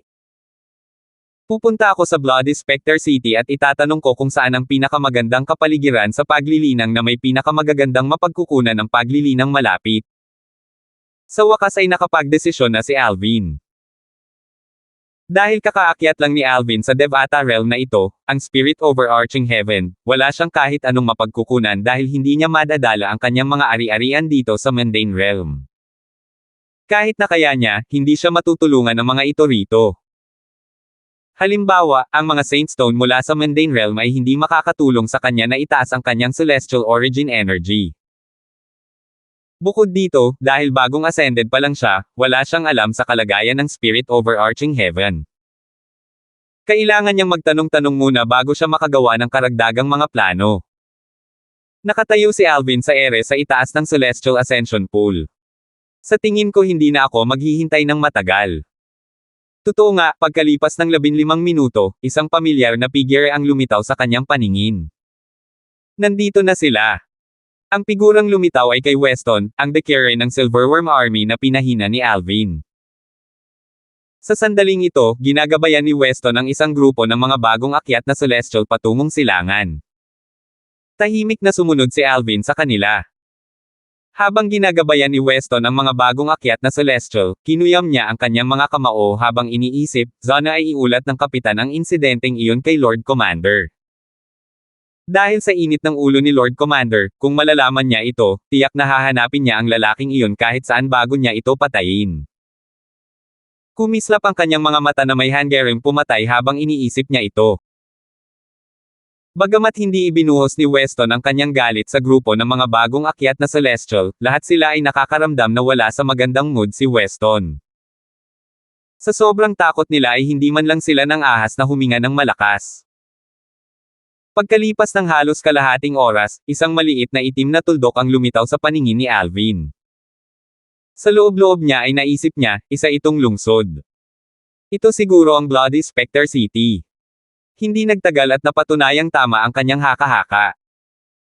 Patuloy na sinundan ni Alvin si Weston at ang grupo ng mga tao patungo sa maliit na itim na tuldok. Patuloy na lumaki ng lumaki ang itim na tuldok bago lumitaw bilang isang lungsod na mukhang isang higanteng halimaw. Ang pader sa paligid ng lungsod ay gawa sa mga pulang ledrilyo, na parang nababalutan ng dugo. Si Weston, na tahimik sa buong paglalakbay, ay biglang tumigil sa paglalakad bago lumingon upang tingnan ang grupo ng mga bagong akyat na celestial. Nagsimula siyang magpaliwanag, ang lungsod sa harap natin ay tinatawag na Bloody Specter City. Ang kampo na dadalhin ko sa inyo ay ang kampo ng Silverworm Army. Isa ito sa 2 tropa sa lungsod na ito. Ang ating Lord Commander ay direktang nag-uulat sa gobernador ng lungsod. Hindi tayo papasok sa lungsod, pupunta tayo sa kampo na malayo sa lungsod. Pagkatapos niyang magsalita, sinimulan niyang pamunuan ang grupo sa direksyong hilagang silangan. Bagamat nakatago si Alvin sa mga ulap at medyo malayo kay Weston, malinaw niyang narinig ang mga salita ni Weston dahil hindi sinasadyang hinaan ni Weston ang kanyang boses. Matapos makinig sa mga salita ni Weston, natiyak niya na ang lungsod na tila naliligo sa dugo ay ang Bloody Specter City. Natural lang na ang Bloody Specter City ang unang lungsod na pinuntahan ni Alvin simula nang dumating siya sa Devata Realm. Nang nasa labas siya ng lungsod, nakita niya ang maraming celestial na paparating at paalis mula sa lungsod. Ito ay puno ng aktibidad. Sumali si Alvin sa karamihan at pumasok sa Bloody Specter City. Mukha siyang isang celestial na pagod sa paglalakbay at naghahanap ng lugar na mapagpapahingahan sa lungsod. Pagpasok pa lang niya sa lungsod, nagsimula siyang tumingin sa paligid. Tutal, ito ang unang lungsod na nakita niya simula nang siya ay umakyat sa langit. Plano niyang maging pamilyar sa lungsod. Matapos ang halos kalahating araw na paggala-gala sa lungsod, kahit papaano ay narating ni Alvin ang isang kalye na puno ng mga pwesto. Narinig niya ang isang may-ari ng pwesto na nagsasabing, "Ginoo, plano ko po sanang ibenta ang mystical autumn grass na ito sa halagang 12 piraso ng primitive celestial stones.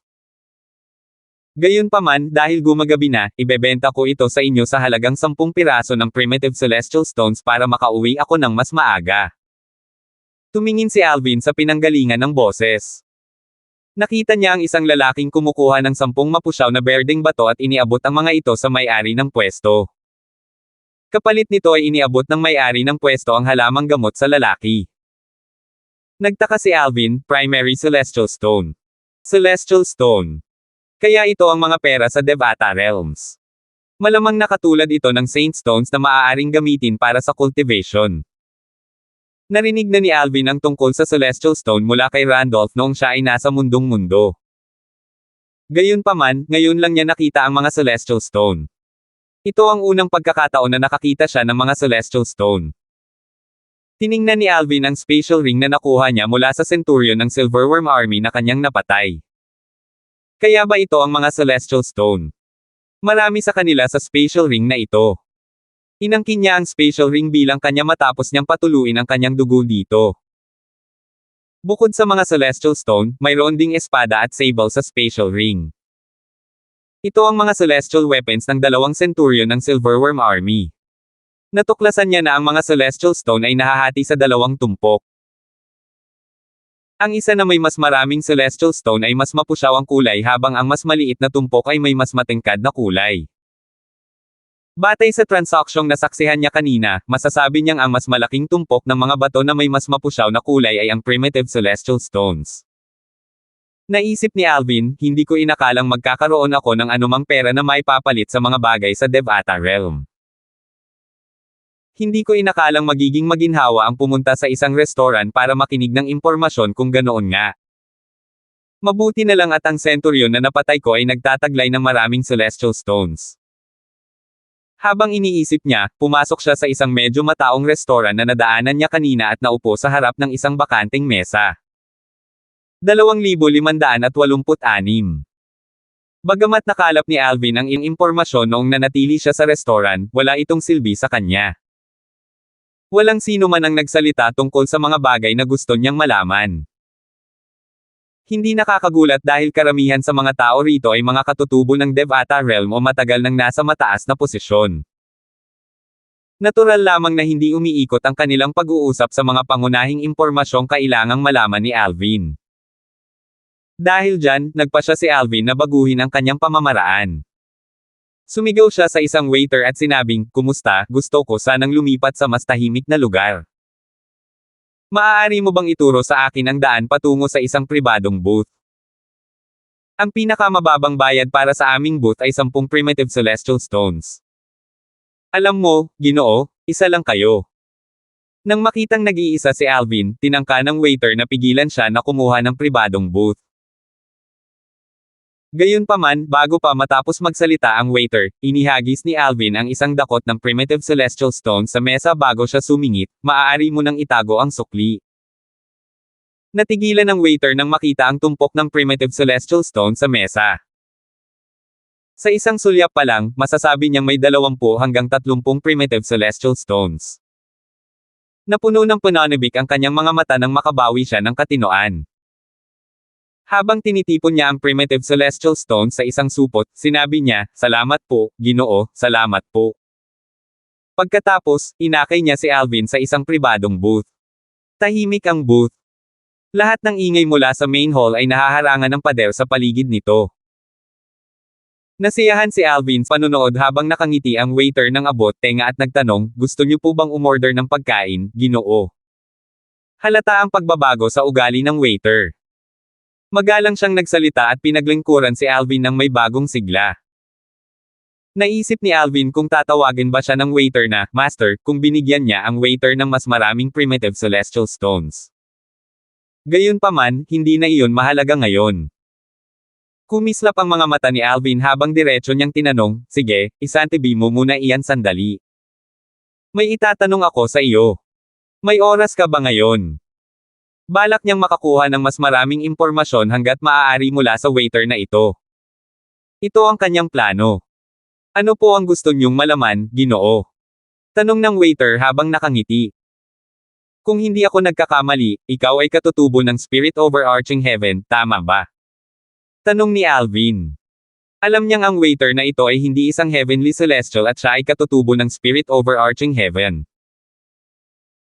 Matagal ng panahon ang nakalipas, noong si Alvin ay nasa mundong kaharian pa lamang, nalaman niya ang tungkol sa mga katutubo ng Devata Realms mula kay Randolph, ang siyam na kapighatsang walang katawan na celestial ng Yellow the Archmanian. Ayon kay Randolph, ang mga katutubo sa Devata Realm ay mga inapo ng celestial na umakyat sa Devata Realms. Dahil sila ay ipinanganak sa Devata Realms, hindi na nila kailangang dumaan sa proseso ng pag-akyat. Karamihan sa kanila ay kahit papaano ay mga heavenly celestial. Tutal, dahil sila ay ipinanganak sa Devata Realms, sila ay pinagpala ng lahat ng maya-alok ng Devata Realms. Hindi lamang masagana ang enerhiya ng espirit ng langit at lupa sa Devata Realm, kundi ang mga mapagkukunan dito ay pambihira rin. Maliban na lang kung sila ay hanggal, ang kanilang bilis ng paglilinang ay tiyak na mas mabilis kaysa sa mga mula sa mundong kaharian. Opo, sagot ng waiter. Saan ang pinakamagandang lugar para sa paglilinang sa loob o paligid ng Bloody Spectre City? Prangkang tanong ni Alvin. Tutal, ang kanyang isipan ay puno lamang ng mga iniisip na magpakalakas. Mahalaga para sa kanya na makahanap ng perpektong lokasyon kung saan siya makapagtutuon sa kanyang paglilinang. Hindi na kailangang sabihin na ang isang mahusay na lugar ng paglilinang ay makakatulong ng malaki sa paglilinang ng isang tao. Sa kanyang kasalukuyang lakas, mas makabubuti para sa kanya na manatili sa paligid ng Bloody Spectre City. Maraming magagaling na mandirigma sa Devata Realms, bawat isa ay mas malakas kaysa sa kanya. Para sa kanyang kapakanan, mas makabubuti na hindi siya lumayo ng labis sa Bloody Spectre City. Kung siya ay nasa makamundong kaharian pa rin, hindi niya kailangang mag-alala tungkol sa mga bagay na iyon. Bukod dito, hindi na siya nag-iisa. Mayroon siyang mga asawa, pamilya, at mga kaibigan na kailangan niyang isipin. Kung may mangyaring hindi maganda sa kanya, lahat ay magwawakas. Base sa tanong mo, mukhang hindi ka taga rito, Ginoo. Bilang tugon sa tanong mo, ang pinakamagandang lugar ng paglilinang sa paligid ng Bloody Spectre City ay walang dadang ang nakahiwalay na silid ng paglilinang ng ating gobernador ng lungsod. Ito ay matatagpuan sa ari-arian ng gobernador ng lungsod. Mayroong spirit channeling formation doon na konektado sa mga core ng dalawang pinakamalaking ugat ng Celestial Stone Ore sa paligid ng Bloody Spectre City. Ang densidad ng Heaven and Earth Spirit Energy ang pinakamataas doon sa buong lungsod at sa mga nakapalibot dito, sabi ng waiter. Pagkatapos noon, ito ang mga campsite ng mga commander at kapitan ng Black Dragon Army at ng Silverworm Army. Ang parehong campsite ay malapit sa mga core ng dalawang ugat ng ore. Bukod dito, naglagay din sila ng Spirit Gathering Formation upang maglaman ng Heaven and Earth Spirit Energy. Ang huling lokasyon ay ang lugar ng paglilinang ng Golden Serpent Guard. Ito ay matatagpuan din sa ari-arian ng gobernador ng lungsod at napakalapit sa nakahiwalay na silid ng paglilinang ng gobernador ng lungsod. Nang banggitin ng waiter ang Golden Serpent Guard, napansin ni Alvin ang kislap ng takot sa kaibuturan ng mga mata ng waiter. Tila ba ang pinag-uusapan ng waiter ay isang nakakatakot na halimaw? Ang Golden Serpent Guard ay isang hukbong inatas ang protektahan ang gobernador ng lungsod at ang kanyang pamilya. Hindi tulad ng Black Dragon Army at Silverworm Army, ang Golden Serpent Guard ay mayroon lamang humigit kumulang 100 miyembro. Gayunpaman, bawat isa sa kanila ay napakalakas, seryosong sagot ng waiter, base sa narinig ko, kahit ang pinakamahinang Golden Serpent Guard ay isang Golden Celestial. Ang Golden Celestial ang pinakamahina sa Golden Serpent Guard. Nagulat si Alvin nang marinig niya ang mga salita ng waiter. Tutal, ang kapitan ng hukbong Silverworm ay hindi man lang isang Golden Celestial ngunit napatunayang isang matigas na kalaban. Paano hindi magugulat si Alvin nang sabihin sa kanya na kahit ang pinakamahina sa Golden Serpent Guard ay isang Golden Celestial? Ibig sabihin, ang kapitan ng hukbong Silverworm ay hindi kapantay ng mga nasa Golden Serpent Guards. Nangangahulugan din ito na ang kapitan ay hindi kwalipikado na sumali sa Golden Serpent Guard. Pagpapatuloy ni Alvin. Tama, tapat na sagot ng waiter, hindi lang iyon, kahit na mayroon silang lakas, maaaring hindi pa rin sila makasali sa Golden Serpent Guard. Para makasali sa Golden Serpent Guard, ang unang pamantayan ay kailangan mong maging malakas. Iyan ang mga pangunahing kaalaman. Pangalawa, kailangan mong pumasa sa isang listahan ng mga mahihirap na kondisyon. Ang mga hindi makakasali ay hindi makakasali sa Golden Serpent Guard kahit na sila ay bihasa sa labanan. Tumango si Alvin. May 3 lugar na mainam para sa paglilinang sa loob at paligid ng Bloody Spectre City. Ang nakahiwalay na silid paglilinang ng gobernador ng lungsod ang pinakamaganda sa 3, ngunit alam niyang hindi praktikal para sa kanya na maglinang doon maliban kung matatalo niya ang gobernador ng lungsod ng Bloody Spectre City at maangkin ang tahimik na silid para sa kanyang sarili. Tila hindi iyon magagawa sa sandaling ito. Ang natitirang 2 lugar ay ang lokasyon ng paglilinang ng Golden Serpent Guard, at ang mga campsite ng mga commander ng Black Dragon Army at ng kapitan ng Silverworm Army. Mukhang medyo mahirap ito, walang magawang naisip ni Alvin sa sarili. Bukod sa 3 lugar na nabanggit ko, ang 2 pang lokasyon na angkop para sa paglilinang ay ang paligid ng ari-arian ng gobernador ng lungsod at ang mga campsite ng Silverworm Army at ng Black Dragon Army, dagdag ng waiter. Pagkatapos, nang hindi na hinintay ang sagot ni Alvin, tumingin ang waiter sa pinto at sinabing, kung wala ka ng ibang tanong, aalis na ako. Kailangan ko pa ring pagsilbihan ang ibang mga customer. Magagalit ang amo ko kung hindi niya ako makikita. Baka ibawas pa niya ang sweldo ko. Sandali lang, inihagis ni Alvin ang isa pang Celestial Stone patungo sa waiter at sinabing, may iba pa akong mga tanong. Instinctively na itinaas ng waiter ang kanyang braso para suluhin ang Celestial Stone. Sa puntong ito, ang kanyang mga mata ay nagniningning sa pananibik matapos niyang pag-aralan ang Celestial Stone. Napasigaw siya, ito. Ito ay isang katamtamang Celestial Stone. Natural lamang na matuwa ang waiter. 30 primitive Celestial Stones lang ang binayaran niya ng kanyang amo. Ang katamtamang primitive stone na hawak niya ay nagkakahalaga ng 100 primitive Celestial Stones. Ito ay bahagyang mas mataas kaysa sa 3 buwan ng kanyang sweldo. Nagtanong si Alvin, ilang primitive Celestial Stones ang maipapalit ko sa isang mediocre Celestial Stone. Nang may hagis niya ang mas madilim na Celestial Stone, alam na niya na isa itong mediocre Celestial Stone. Gayunpaman, hindi niya alam ang halaga nito. 100, Ginoo, tugon ng waiter. Nang makabawi siya ng katinoan, inilipat niya ang kanyang mga mata palayo sa Celestial Stone at tumingin kay Alvin ng may pagtataka. Kung isasantabi mo ang lahat, ang halaga ng mga medium Celestial Stone ay kaalaman na hindi lamang ng Spirit Overarching Heaven, kundi pati na rin ng lahat ng Devata Realms. Gayunpaman, ang lalaking nasa harap niya ay wala kaalam-alam. Naisip niya sa sarili, siguro nagbibiro lang siya sa akin. Gayunpaman, nang magtanong si Alvin ng sunod-sunod na mga tanong na dapat ay pangkalahatang kaalaman na, nalito ang waiter. Bakit umaarte ang lalaking ito na parang kakaakyat lang sa Spirit Overarching Heaven? Gayunpaman, mabilis niyang iwinaksi ang kaisipang iyon. Tutal, ang mga bagong akyat sa Celestial Ascension Pool malapit sa Bloody Spectre City ay eco-conscript sa Black Dragon Army o Silverworm Army. Kahit na maiwasan ng lalaking ito ang conscription, walang paraan para magkaroon siya ng napakaraming Celestial Stones. Para sa isang bagong akyat na Celestial, kahit na isa siyang Golden Celestial, imposible pa rin para sa kanya na magkaroon ng napakaraming Celestial Stones. Kaya naman, itinuring na lang ng waiter si Alvin bilang isang taong may kakaibang ugali na mahilig magkunwaring walang alam at magtanong ng mga bagay na alam na niya ang sagot. Salamat po at sinamahan ninyo ako, ingat lagi mga master.